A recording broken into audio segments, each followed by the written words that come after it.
What is going on, guys? This is the Inside the Blue podcast, episode number 30. We have reached the 30 mark of this podcast, breaking down the New York Rangers today.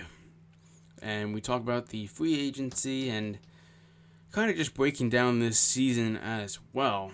The Rangers, of course, fall to the New Jersey Devils. We all know that. It's been a while now since that game, but it was a tough loss, obviously, and, I'm not going to get too much into it, but, you see what the Devils have done now. Like with Jack Hughes, with just that team. Why couldn't the Rangers do this? Why is Hughes, so good now? And Kakko is, not even close to Jack Hughes. And, that's just the Rangers not being able to, develop players, right? Rangers aren't amazing at developing players. And, it hurts because, you see, what Jack Hughes really is. He's definitely a top 10 center in this league.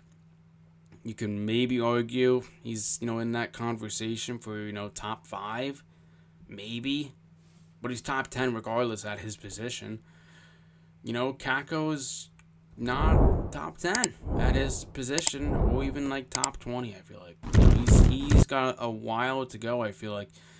And this year's a big year for him. It's a big year for Lafreniere. It's a big year for the young guns. And the thing is, right, if the Rangers, I've talked so much about the Yankees. I'm talking about the Rangers today. With the Rangers, if they can get these young guns like Lafreniere, like Kakko, really on the right page and, seeing development out of them, it would be huge. You've already seen what Hedl can do. Hedl just put up an amazing year. Playoffs, weren't great, but, he's learning, and he had, prior to that playoffs, he had an amazing playoffs. The year the Rangers went to the conference finals against the Lightning, right? Scoring a bunch of goals. Now it's like, where's Kakko? Where's Lafreniere? Where are they? I thought after that loss against, the conference finals, this was going to be a big year for them, because I thought they played pretty darn well. The kid line was a real line. Like, they really gelled well together, and now it's confidence thing. Maybe they didn't really like Gerard Gallant. I'm not sure, but we all know Peter Laviolette is the new voice. He's the new guy. I like it a lot. I think some Ranger fans don't really like it. I like it. I feel like he's a really good coach in this league. Yes. I thought the Rangers were maybe going to throw us a curveball and, hire, Chris Knobloch, but Peter Laviolette's a great option. Once Washington, relieved him of his duties there, and, the Rangers fired Gerard Gallant, it's really like, what are they going to do? And the Rangers went out, got Peter Laviolette, and I liked his press conference. I like Gerard Gallant's press conference.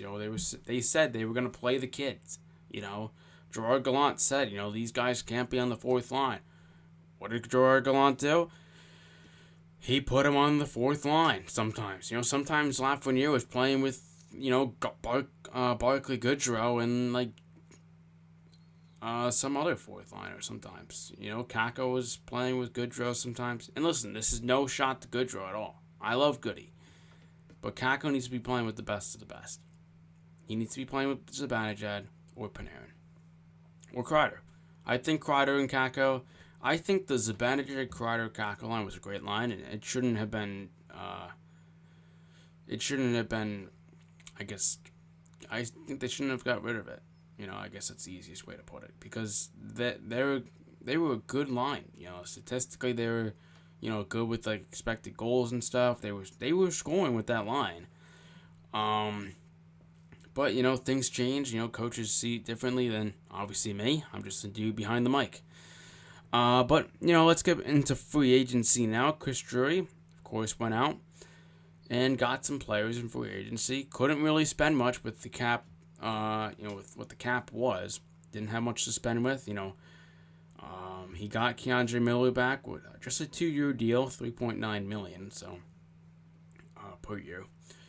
And with the Keandre Miller contract, I thought it was gonna be at least four years. I thought they were gonna maybe go long term with this, but it's kind of, I guess, a prove-it-year deal. But then after those 2 years, how much is he gonna get paid?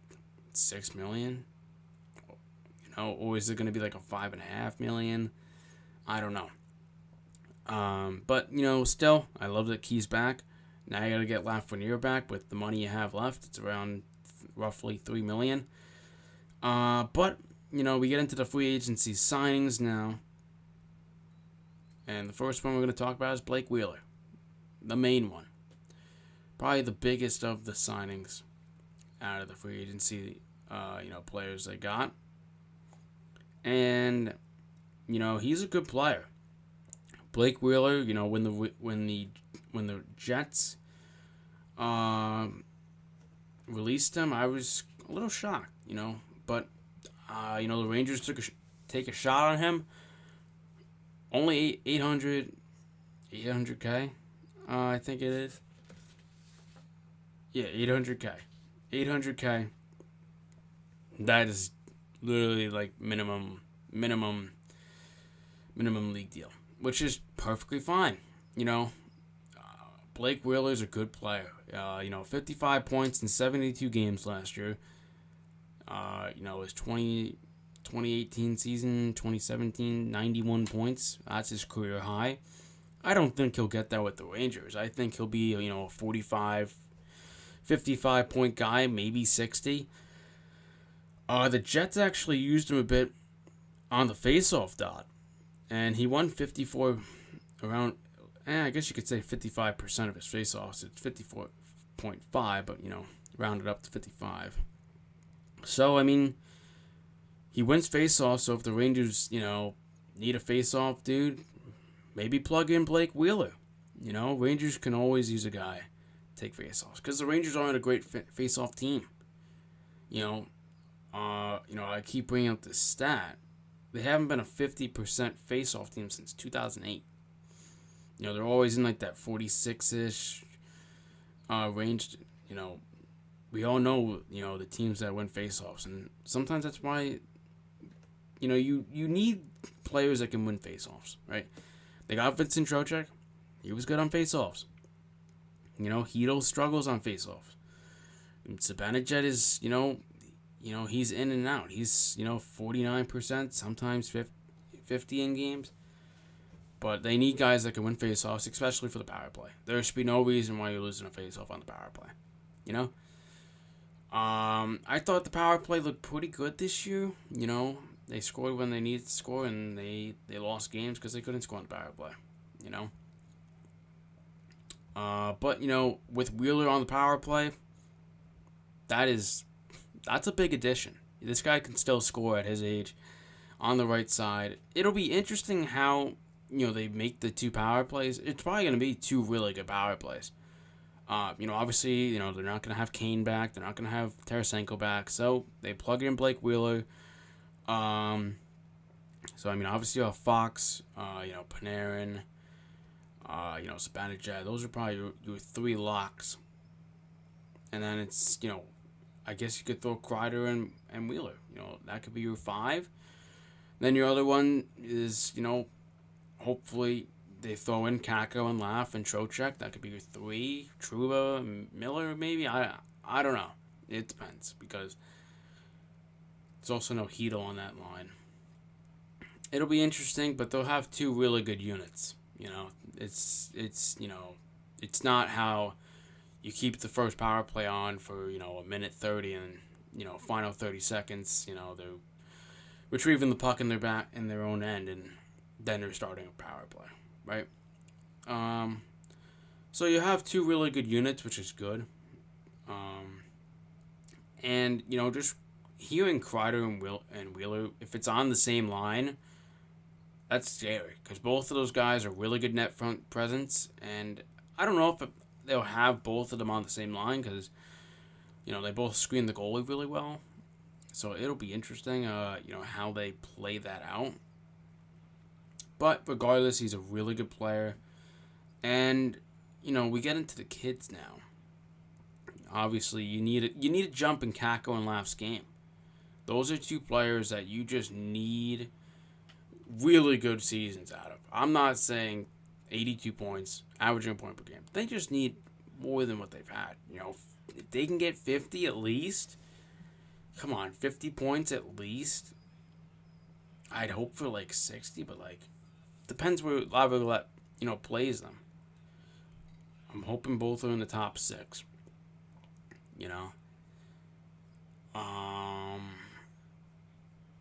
I don't know. I don't know what they're going to do. Defense, they obviously signed Eric Gustafson. I think he's pretty good. I think he's a solid player. And also, the question is, when's Zach Jones going to be, ready? Is he ready now? He got a lot of time in Hartford. And, the defense has to be better because, the defense allowed a ton of high danger chances, and if they didn't have Igor in net, they were probably going to the back of the net. Unless Halak was on his game. And, Halak was solid, but, they go to Jonathan Quick now to be their backup. Obviously former LA King, former Vegas Golden Knight. And I guess you could say former Columbus Blue Jacket for about 5 minutes. But, regardless, Lafreniere, Kakko need to be better. They need to be, really good. And the thing is, if Kakko and Laf can really play really well, that's a stud offense. That's an elite offense. Panarin, Zibanejad, Kreider, Wheeler, Trocheck, Hedl, and then Lafreniere, Kakko, and then obviously, your bottom, your fourth line. They could score a lot of goals. But, obviously I don't think they're going to be perfect. But, regardless, this team, they gotta be better. That's the main thing. And once again, we know what Jack Hughes is now. Really good. He tortured the Rangers, man. If the Rangers weren't stopping Jack Hughes, it was gonna be tough. And when they couldn't, he was scoring. He was scoring a lot on Igor. Had a few breakaways. And it was a weird series, up 2-0 and then just completely look like a different team the next 4 games. But we get into the coaching staff to, I guess, wrap this video up. I really do like these moves that the Rangers did. Peter Laviolette was obviously an amazing move. I really like that move. And then they get Mike Pekka, Phil Housley, and Dan Muse. A lot of good experienced guys. A lot of good experience to be put behind the bench, and the big thing for this season is the development of Kakko and Lafreniere. We saw what Hedl could do. Hedl could really score. He could score really well. I will admit that.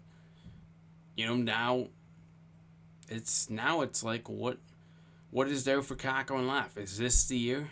Is this the year that this team gets really good production out of Lafreniere and Kakko? I hope so, because if you can get amazing development out of them, it'd be a nice season. It could be a really nice season. And we get into the player signings, the fun part.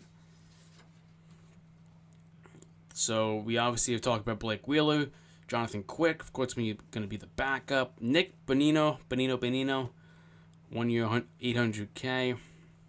He'll probably play a fourth line role. Eric Gustafson will probably be battling with Zach Jones for that third spot with Braden Schneider. If I had to take an early prediction, I feel like Gustafson might win that job, but maybe, Zach Jones shocks us. Tyler Pitlick. He's like a depth piece for the NHL. I don't know if he'll be getting a lot of time. Of course, we talked about Keandre Miller, 2 years, 3.9. And then some AHL signings. Riley Nash, 2 years, $775K. Alex Belzile, 2 years, $775K. And Connor Mackey at 1 year, $775K. So those are the player signings. Of course, Blake Wheeler being the huge one. Jonathan Quick going to be playing the backup role behind Igor Shesterkin. That'll be interesting. Quick kind of on his way out. He's had an amazing career. And, of course, the rest, should be good depth pieces. Rangers couldn't really get, a top guy like Tyler Bertuzzi or, Michael Bunting or any of those top guys because they just didn't have that much money. And, I like how Chris Drury, spread his money out. He didn't have much to do, and he did a pretty good job with, doing this. Thought he had a pretty good offseason. But, this is going to wrap up episode number 30 of the Inside the Boot podcast. I'm your host, Vin. Of course, this has been the New York Rangers we've been talking about today. As always, click that like, subscribe, and notification bell to remind you when I upload these videos. Of course, let's go Rangers, baby. Peace.